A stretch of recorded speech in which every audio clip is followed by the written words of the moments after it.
Naofumi Iwatani has never felt pain in his life. Pain that he would not even know. Pain of the physical. Pain of the mental. Pain of everything that's around him. Something that he'll never understand is pain. But Naofumi would soon be able to learn what true pain is when he was sent to a brand new world. One day, he was just lollygagging around, doing his normal thing, walking over to a library, and he began reading book after book. Naofumi was a bit of a nerd. He liked to learn, but he wanted to learn more and more, and one day he decided that he'd take a little break from his usual non-fiction reading, and he'd read some fiction. Eventually reading something about a man that wanted the world to feel his pain. He wanted to cure the world of its sickness, wanted to cure the world of pain itself. But through that idea, everybody needed to observe pain. Everybody needed to feel it. That makes no sense.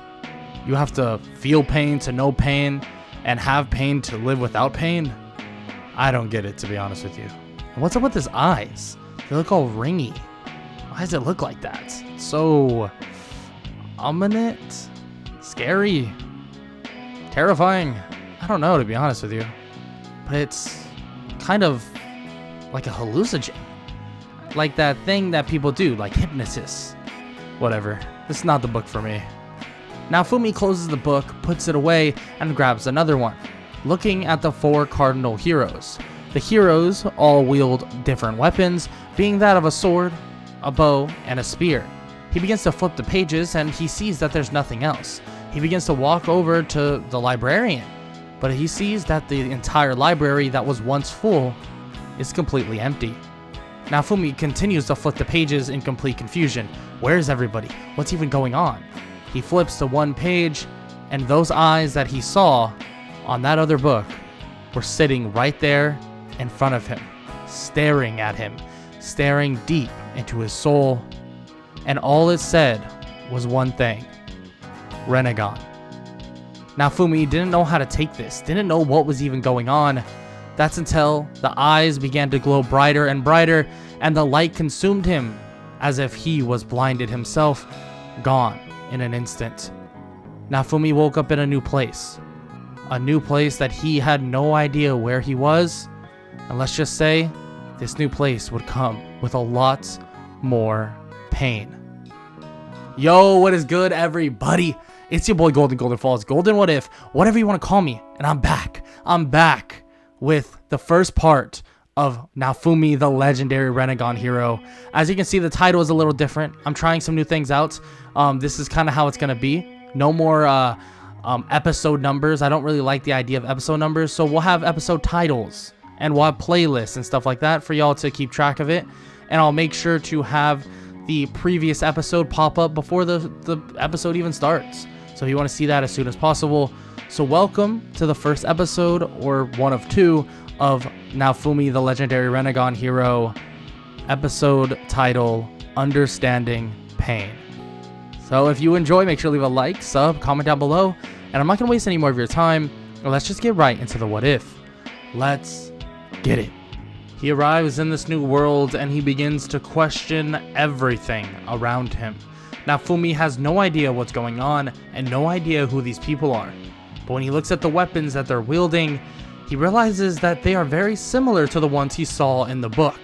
When he sees he has no weapons, he remembers the eyes he saw before he was sent here. Is that what I have? I mean, there's no mirror. He looks to his left to see that all 3 of them are staring at him as if he looked very weird, and they even question why his eyes look the way they do. Naofumi looks into the glare of one of their spears to see that his eyes are similar to what they know as the Renagon, and that he feels this extra layer of power, this feeling, something he's never felt before, as if he has an adrenaline rush, but it's infinite. It just completely fills him and makes him feel energized the entirety of the time. He must have something that he's not so sure about. And well, that would be confirmed when they're named the Cardinal Heroes. 2 people come down to basically greet them and bring them back up to the throne room so that the king can speak with them. They demand money and basically compensation for what they have done, and well, the king says that they will get all of that and more when they're able to protect the kingdom. So they eventually agree to protecting everybody there, but they do look at Naofumi kind of oddly, asking what he has, what is his weapon, and Naofumi doesn't even know. But someone there even begins to point out his eyes, wondering if that's basically what his power is. But they're not so sure what his eyes even mean, so they allow him to leave with the rest of the heroes so they can figure that out for tomorrow. After they talk for a while in their kind of motel room about the world they're in, Naofumi actually does say that he has a little bit of experience in terms of video games, nothing crazy though.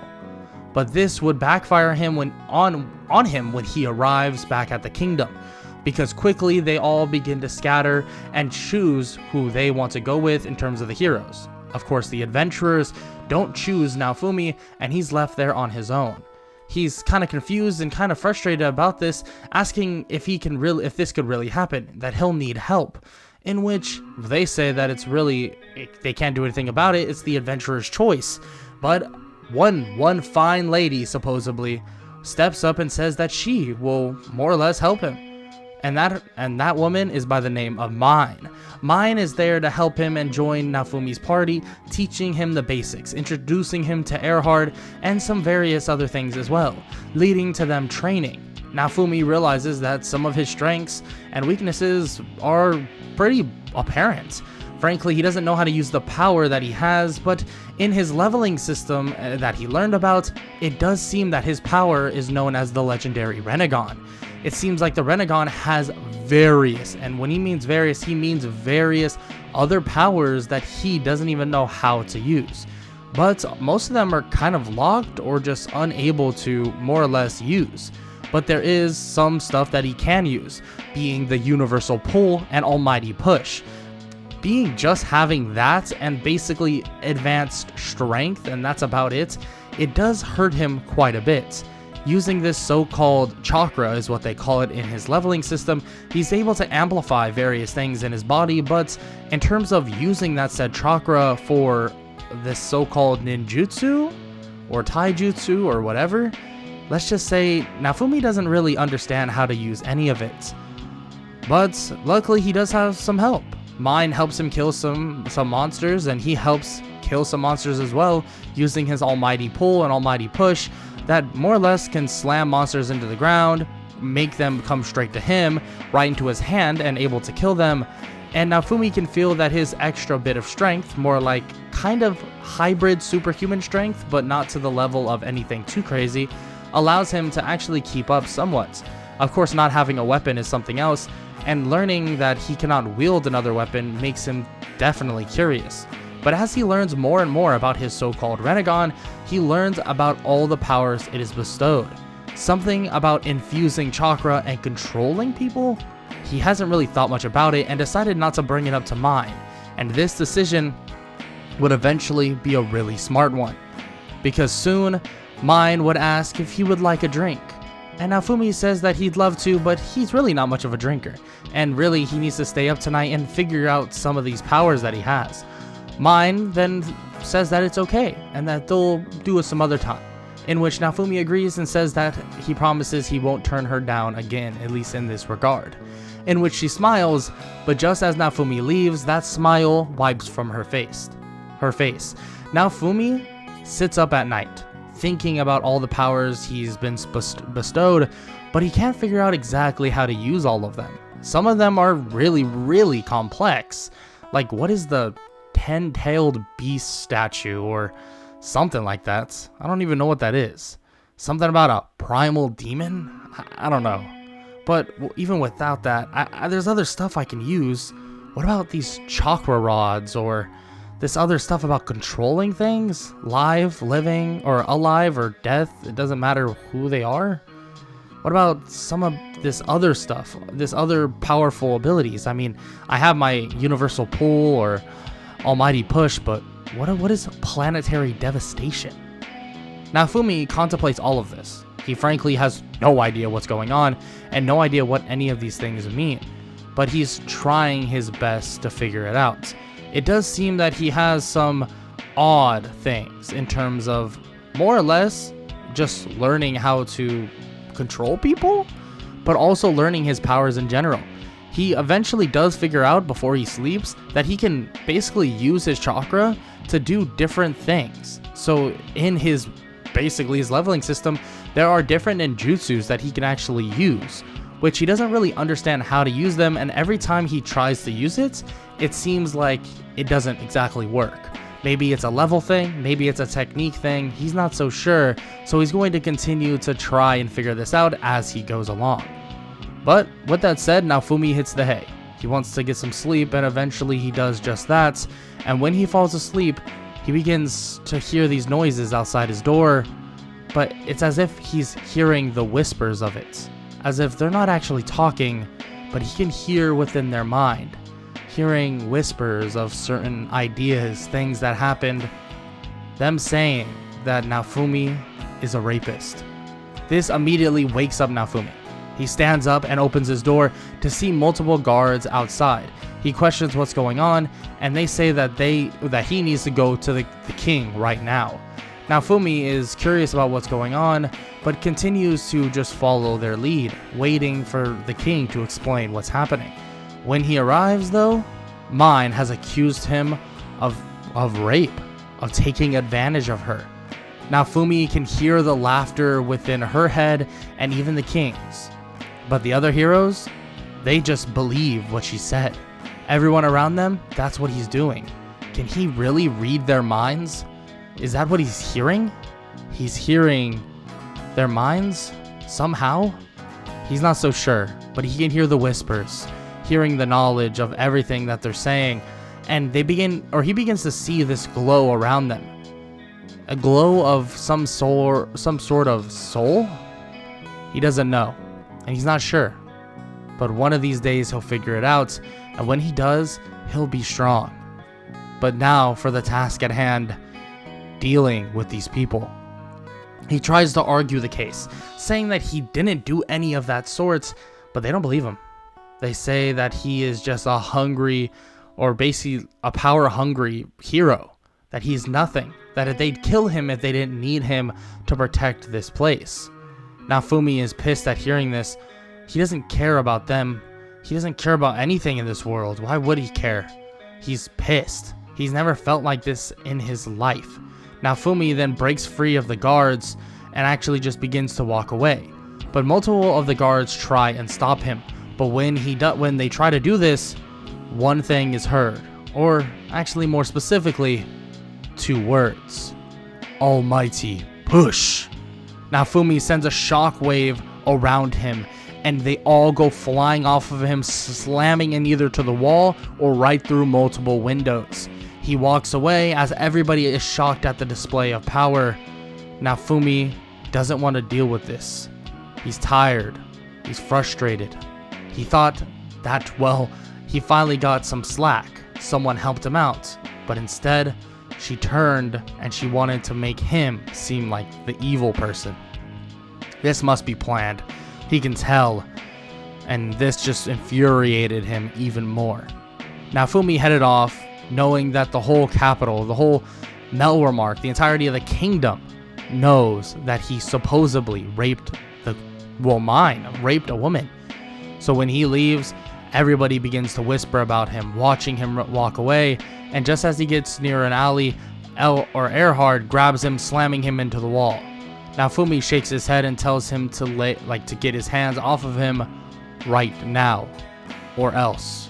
Naofumi's eyes are just deepening in the fact of this power that he holds. Erhard's grip is broken instantly, and Erhard realizes that Naofumi, he's not the guilty one. Something happened. Naofumi even hears this contemplation in the mind of Erhard and even sees the glow of his soul. He's not so sure. He doesn't understand it, but he sees this soul as if he has a power to do something about it. But he really doesn't. Not right now, at least he's not strong enough to do so, but he could. Why can't he read their minds but just see their soul? Maybe that's a perk? Maybe whatever this power is originally, it's boosted by the leveling system? He doesn't know. Frankly, it's not something he even needs to think about, but just as Erhard is letting him go, he tells him to follow him. They head back to his shop in secret, giving him a jacket of some sorts to hide himself. As he heads back into the shop, they begin to speak about what occurred. Naofumi told him everything that happened, and, well, let's just say Erhard called him kind of stupid for not knowing the rules of the video game-esque world, or his world. In which Naofumi says that how would he know, he was just summoned the other day, and he says that is a fair point. But with that said, they already tried. They can't even use, or he can't use weapons, so there has to be a way otherwise. But Naofumi brings something up. I have something that's called chakra rods. I don't get it. It doesn't really make sense to me, but supposedly I can use them. It gives me a connection? I don't know. It's this connection I can use to basically, and I'm gonna be honest with you, it's used to control people. I can control people via these so-called chakra rods. It like links me to them in a way, but I don't really understand that whole aspect of it, you could say. Immediately, Erhard shakes his head and says he doesn't understand. The best he can do is give him like a weird bow staff or a pole, maybe with flat edges, but that's about it. Everything else didn't work last time. But with that said, Naofumi begins to grab this small but very, well, you can call it minuscule bow staff, and he immediately gets shocked. But after he gets shocked, he has a realization that maybe, just maybe, he can produce these rods, these so-called chakra rods, on his own. But that's a whole nother idea. He has a lot to learn and a lot to figure out, so he needs to go training. He begins to say that he'll see Erhard soon, but as he leaves, let's just say there are a lot of people waiting outside for him, and Erhard is signaling that he has called them. Erhard just turned on Naofumi. Turned on me. He turned on me. I see what you did there, Mr. Erhard. Doesn't really matter. I'll be leaving anyways. Move out of the way, or I'll kill you. Naofumi walks by the giant group of people, and now he truly feels alone. He thought maybe Erhard felt bad enough that he'd, well, help him out. But it's as if these eyes alone, scare every single person away. Naofumi now only has one job. This next month he needs to get stronger. He's not sure how, but he'll figure it out as he goes. He begins to basically self-train himself. He tries to figure out anything he can do. These whole chakra rod things, he finally learns how to use them and actually see how they work, but frankly, he doesn't know much about it either. He's able to kill monsters with it. His training was a little bit easier, but his superhuman strength, or at least mild superhuman strength, already helped him with that. Almighty push, almighty pull, also definitely advantageous. He learned how to actually use his soul removal type of thing. He doesn't understand it much, but it's something called the 6 paths of pain, starting with the Diva path, and then the Ashura path, then human, animal, and Preda, Naka? He's not even sure. He doesn't even understand what's even written in front of him. How could he? I mean, frankly, it's all so new to him, but these paths make him think. Maybe this world, maybe with this power, he can make people fold to his will. Make people feel his pain. Naofumi understands that he'll need to get partners, but those partners don't need to agree with him. He can make them powerful. He can in turn make himself powerful. So that's exactly what Naofumi is going to do. And this opportunity would come about a week after he started training and getting substantial levels. He begins to walk back to this area. He's been expelled basically, or completely banished, and just thrown out of the Melromar Kingdom, so he stays in this small place he made for himself. But when he sneaks back into the Melromar Kingdom to try and get some food and get some other supplies, someone approaches him. A short guy. A creepy guy. And he introduces himself, saying that he is the owner of this slave market, and if he would like some slaves, that he can definitely benefit from it. Naofumi decides that he'll take a look, in which he does just that. But as he walks over, he begins to look at everything that's there, seeing a giant werewolf-like creature. Small little creatures that are basically this humanoid or even demi-humans. And even some eggs that are in the corner that may hatch into another monster. He doesn't understand what all these are, but just as the slave market owner is beginning to speak, he slams a chakra rod right through his back and instantly kills him and smashes his head into the ground. Retracting the chakra rod, Naofumi looks around, looking around for any humanoid-like creatures, wondering maybe any of them want to join him in this quest for understanding pain. Naofumi finds a little girl by the name of Raftalia, telling her that he'll help her, that to not worry, and gives her something. Gives her this odd chakra rod as he begins to embed it within her skin, as if he had this option the entire time. Naofumi has developed a lot. Let's just say his techniques, not all as brutal as the next. He could have just slammed the chakra rod into her back, into her neck, and it would have been fine. But this way, Raftalia is still alive, and now he's in complete control. Or at least, most control. He realizes that in his statistical stat sheet, he can give her partial control, partial awareness to react when he cannot, which is definitely something interesting. Of course, he normally wouldn't have to worry about that at all. His ocular jutsu is practically connected to anything he actually has. He realizes that relatively quickly. What Raftalia sees, he sees. But giving her that outer dimension, that outer idea that she can do things on her own, is something that he was thinking about and something that he feels is a good idea. But what should he embed into Raftalia? He decides to start with something simple. He'll give her the human path. A path that would allow her to remove souls, something he wasn't so sure about when it occurred. Read minds. She'd be the perfect one for it. Eventually, a female that would be a pretty female, being able to use that power for their own good.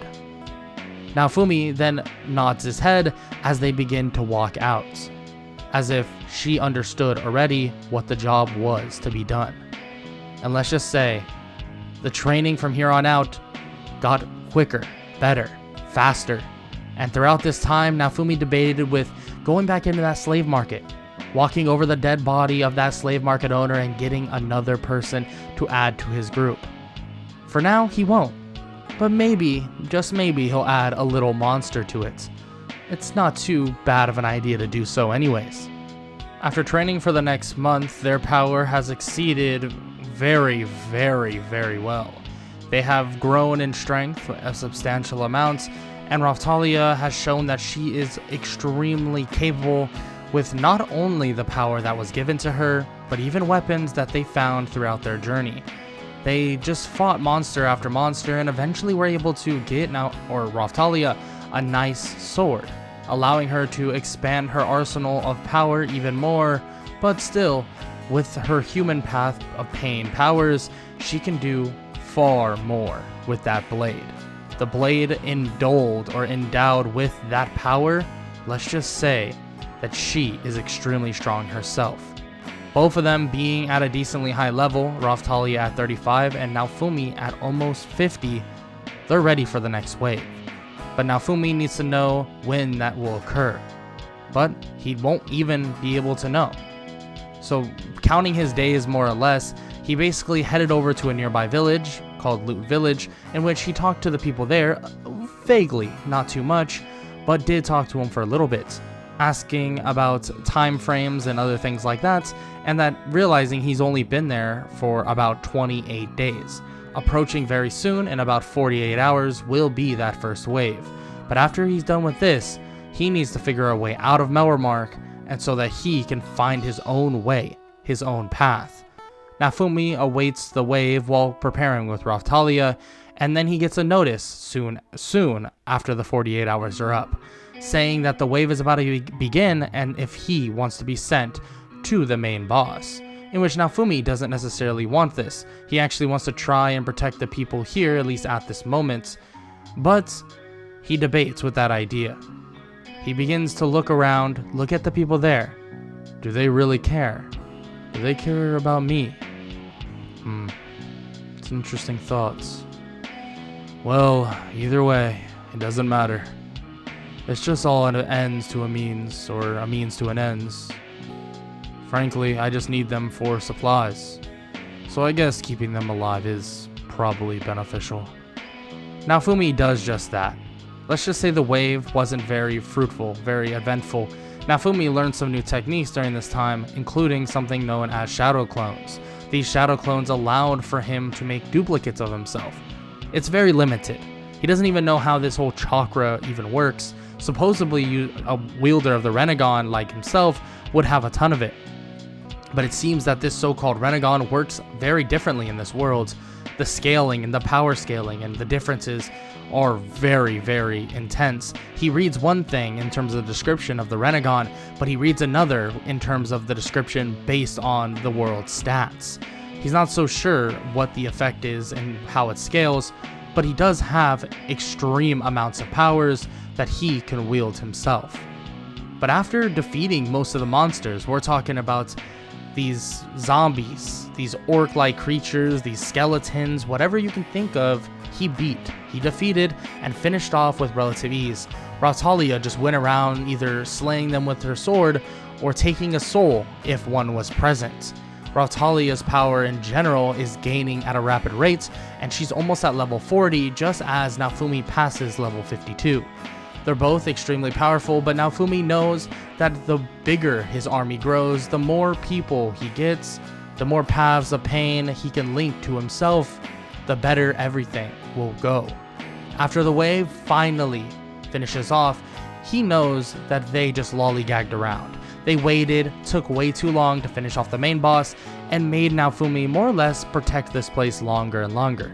He doesn't care, frankly. He gets his benefits out of this place nonetheless, but these other heroes are something else to deal with.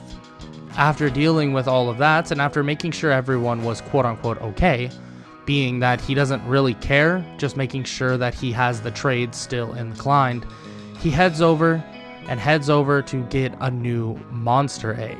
A monster egg he saw before killing the slave market owner. He picks it up and decides to raise it. When he raises it though, he begins to grab the egg and basically embed it with this odd chakra rod. And Raphtalia just watches on.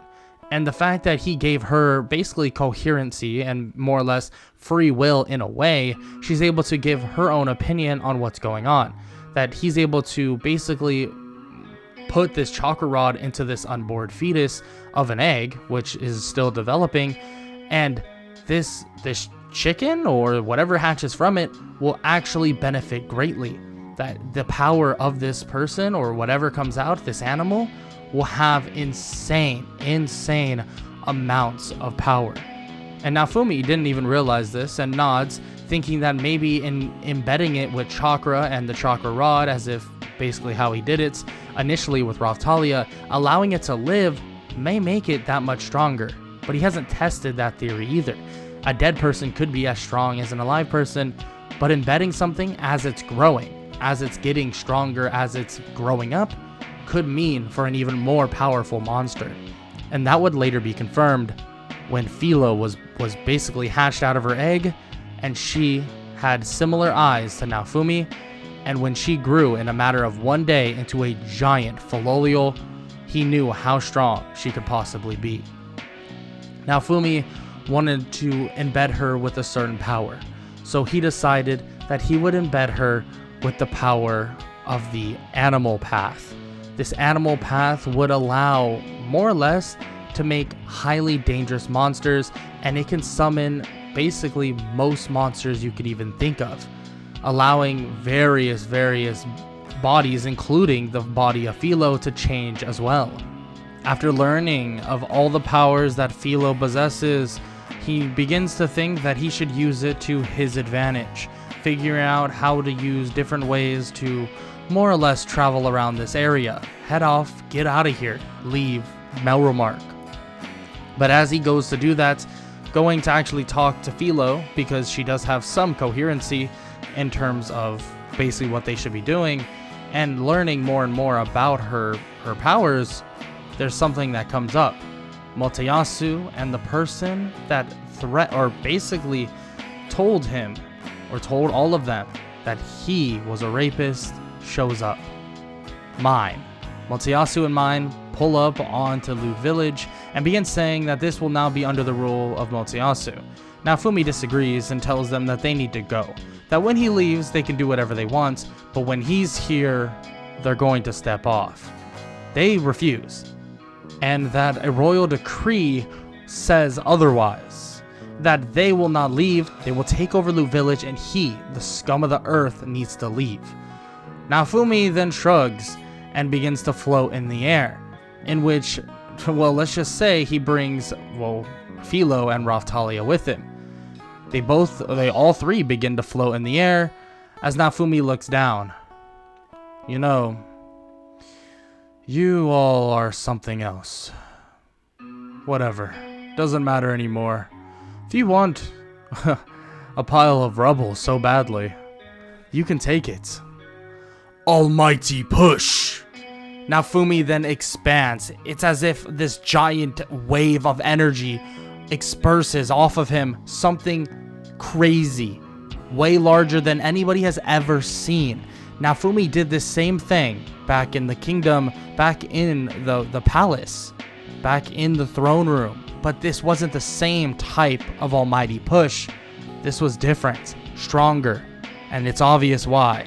Naofumi has transcended a long way, and when he unleashes that power, everything below him, everyone either gets pushed back, and the entirety of Loot Village gets flattened to its core, as if there was nothing there in the first place.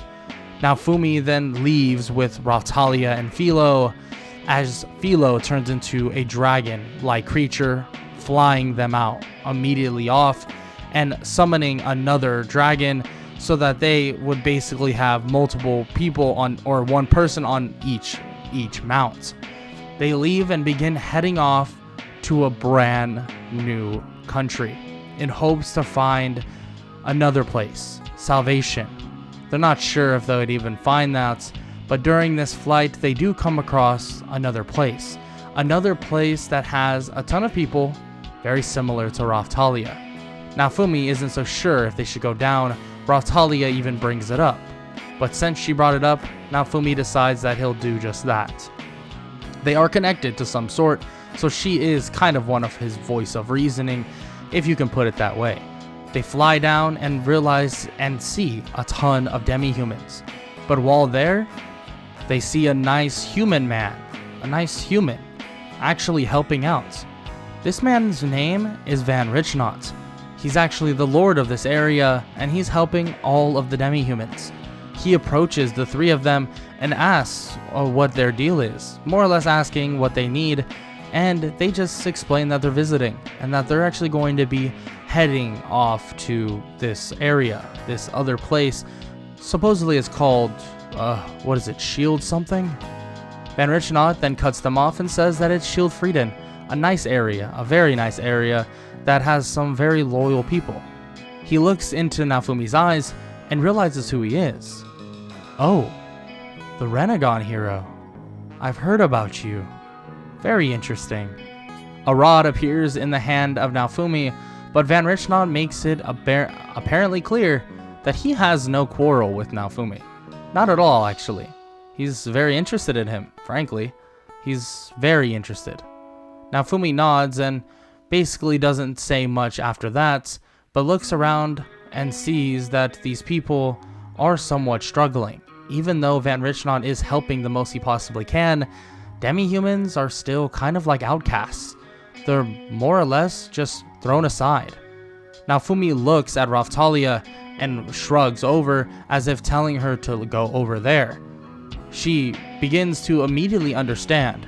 Naofumi has this connection with Raphtalia, and he basically told her that she needs to be with her people, that her people need her, and that she will be here and they'll be connected via this ocular jutsu, or this obviously through the Renagon, and that they won't be too far away anyways. He'll be down in Schildfrieden, and he can tell that there's people over in this neighboring kingdom that's, let's just say, Raphtalia may want to go handle some business with them. So Naofumi decides that he'll take Philo to Schildfrieden, and especially because she needs the leveling anyways. Raphtalia is about to be able to get her class upgrade, at least that's what Naofumi thinks they'll need. But when they arrive at Schildfrieden, they see that Raphtalia got into a couple fights with some other monsters, and on top of that, he already knew because of their connection, seeing that she actually peaked over level 40. This confuses Naofumi. He got some information about these said class upgrades, and it was supposedly he would need to get a class upgrade for them after level 40. But his guess, and his only guess, is that the connection with the Renagon basically gives them a leveling system similar to one of the heroes, because they're literally an attachment of himself. So he just thinks that maybe this would just be a way for her to level up way easier, and she wouldn't even need a class upgrade, allowing her to grow in strength exponentially over this time. Naofumi, though, arrives in Schildfrieden and begins to introduce himself to the people there, and his name is Naofumi Iwatani. He is greeted with basically no remorse, no nothing, no bad influence or anything like that. They invite him straight in, saying that he is definitely welcomed here. They talk to him about the previous heroes that were here before. The shield hero that was here before would protect them, help them out. They would be kind. And they look at Naofumi and realize that he must have been another version of the shield hero, you could say. A different version. Naofumi asks if that's a problem, and they say no. They say actually not. That there is no problem with the shield hero not being here. It's truly just the protection over the world that they care about, and the protection over themselves and their families. That they have gone through a lot of turmoil as well. And after the fact that Melromark summoned all 4 heroes, it really put them in a rut. Naofumi, hearing this, realizes what he's saying. What this man is saying, this demi-human, is basically saying that they weren't supposed to summon the 4 heroes. He didn't realize that he could have been summoned somewhere else. Any other country. Schildfrieden, Siltveld, Fabre, all of the countries he's heard about from Van Richnant. But he wasn't. He wouldn't have had to gone through that if he was. This frustrates him, pisses him off, and wants his basically pain to be felt throughout Melromark. And that's something he's going to make sure happens. But that's not the only thing that he has on his mind, and that's actually basically making sure that these people here are protected themselves. Naofumi approaches the man. This man is just a simple man, but he's more or less one of the noblemen. Naofumi reaches out his hand and goes to shake the man's hand, asking for it, and he asks, what is your name? The man then looks at him and nods and says that his name is Liam. Liam, I see. Well, you will definitely be useful.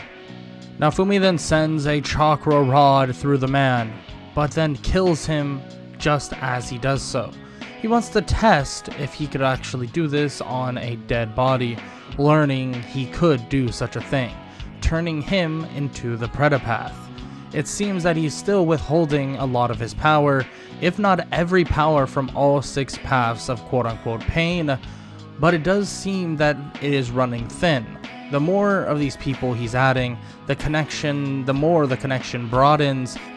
It seems like the power of the Renagon is slowly but surely loosening from its grip, Naofumi knows that he must actually get stronger from here on out, having 3 of the 6 paths of pain, especially in different areas, with Raphtalia somewhere else, and eventually the Predapath being here, or Liam being here in Shield Frieden, would definitely become a problem in this near future.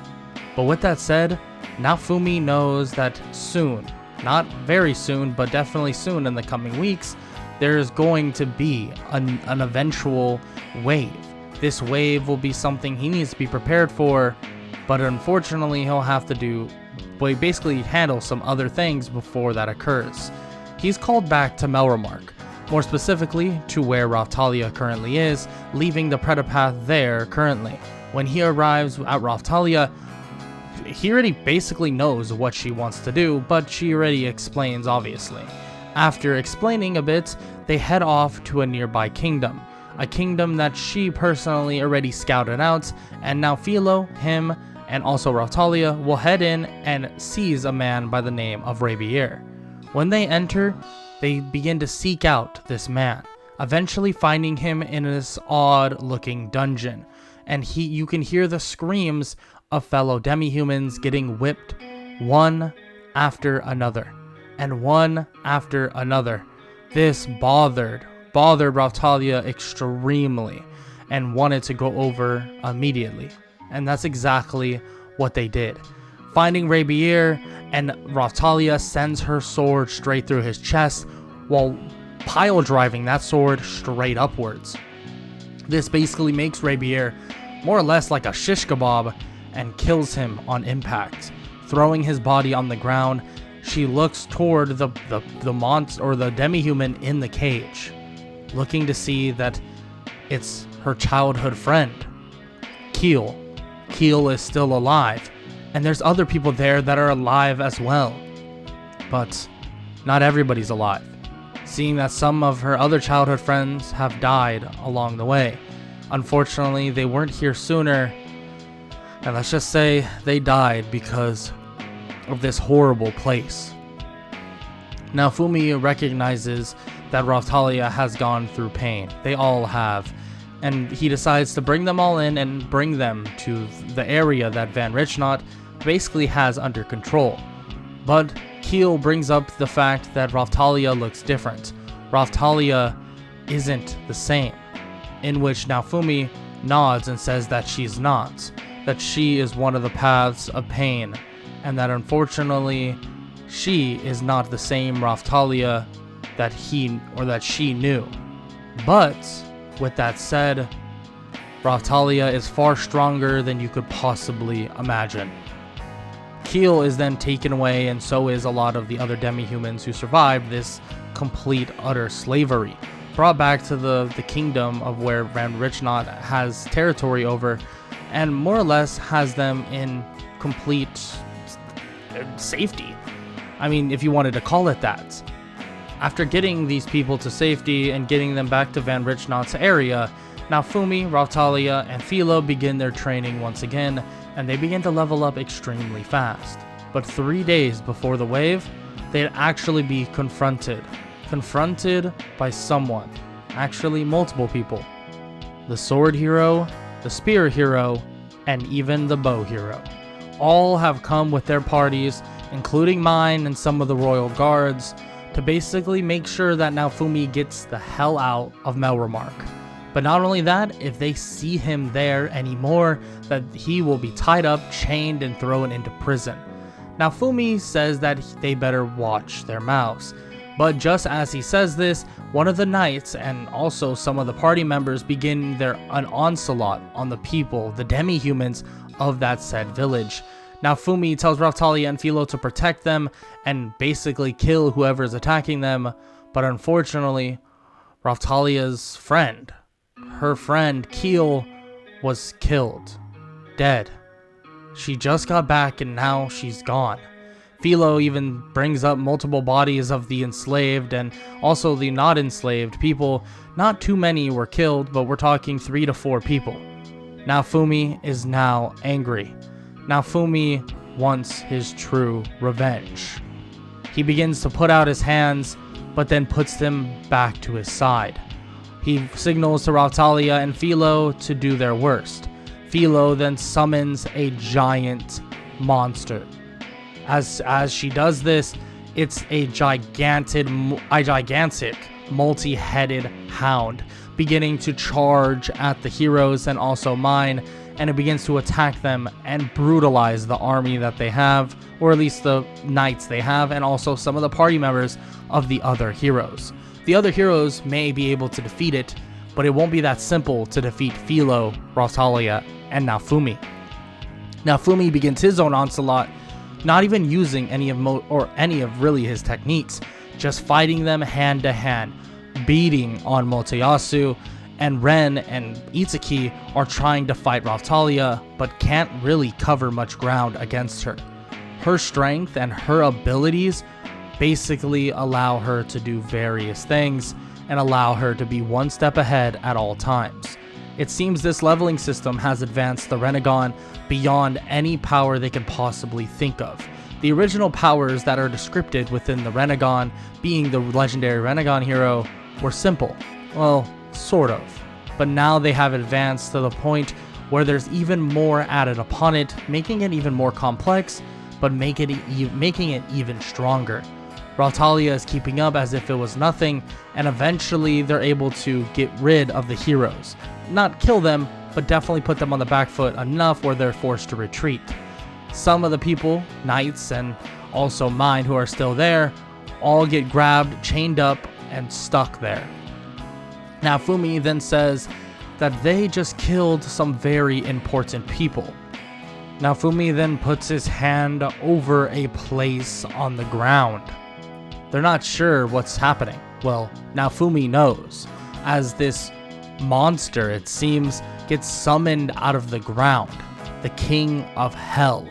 It seems like Naofumi was able to summon this thing, and just as everybody there, the knights and mine included, are questioning what the heck is it, immediately their tongues are stretched out as if they were meters long. And, well, let's just say it begins to judge them properly. Anything that they would lie about, the truth that they wanted, that they sought, was to know if mine was lying and was the king the root of that. Learning of this, learning that that is exactly what happened, the King of Hell devours their life. Because guess what? Those people there were going to lie, refuse to tell the truth, or even just refuse to talk. And frankly, they were in an eternal judgment state, and the King of Hell brought their souls and their lives to an end in an instant. Naofumi watches as their bodies drop and just completely die, and looks at Rautalia and waves to her to put the bodies of the fallen within the King of Hell. Once she does this, it actually begins to rebuild them and make them whole once again, and any damage they once seen is now gone. He just brought them back to life. Naofumi watches, well, as the people that were killed are shocked at the fact that they're now back in the land of the living and that they're still alive. The people, the villagers, all the demi-humans begin to say that Naofumi did it, that these people, that they saved them, they defied death itself. They thank Naofumi and everybody else so much, but Naofumi doesn't even have the thanks on his mind. What he has on his mind is the up-and-coming threat, and the fact that, let's just say, these people, including all of the heroes, Motoyasu, Ren, and Itsuki, are practically useless. So how will this wave even go? Some time passes, and finally the wave is upon them. Naofumi debates, should he go to Shield Frieden or go pay a little visit to these people? He decides to go to Shield Frieden initially, but after cleaning up the wave with relative ease with Rautalia and Philo and then also Liam, frankly the wave was just a joke for him. After cleaning it up and killing multiple Soul Eaters, he felt that maybe the visit was still just in time. looking to see that the wave was still going on. So that's exactly what he did. With Philo there and their optimal travel, they arrive back in Melromark, right where the main source of the wave is. When they arrive, they see that the people there, the three heroes, and whatever party they have left, are arguing about who should defeat the boss and how to defeat it. Naofumi, Raphtalia, and Philo just watch on as they get nowhere with it. Naofumi eventually throws and shoots a blast of some sorts. They're not so sure where it came from, but it was a blue spherical orb. An orb gets thrown at the spots where, well, let's just say, needed to be hit, because that's the only way that they were going to awaken the Soul Eater. But once the Soul Eater arrived, they even struggled to beat it. They couldn't beat it. But just as they couldn't beat it, Glass, a woman wearing a black kimono and two twin-bladed war fans, kills the Soul Eater and then kills the next. She is that much stronger than them that this might be a joke for her. Naofumi lazily heads over to the woman by the name of Glass and stands in front of her. She taunts him, telling him that if he is anywhere near the power of those heroes, he's going to be a joke. Glass, wielding those war fans, points her fans at him and sends a blast his way, but immediately it gets stopped mid-air, sent straight up into the sky. Naofumi shakes his head. No, what you don't understand is you will know pain. And that is a wrap for this Naofumi, the legendary Renagon hero, and this What If fanfiction part 1. I hope you enjoyed. Make sure to leave a like, sub, comment down below, all that good stuff. And I hope y'all enjoyed the first installment of Naofumi, the legendary Renagon hero, understanding pain. And like I said, if you do, leave a like, sub, do all that good stuff. And I hope all y'all have an amazing day. Later. I don't wanna waste what's left.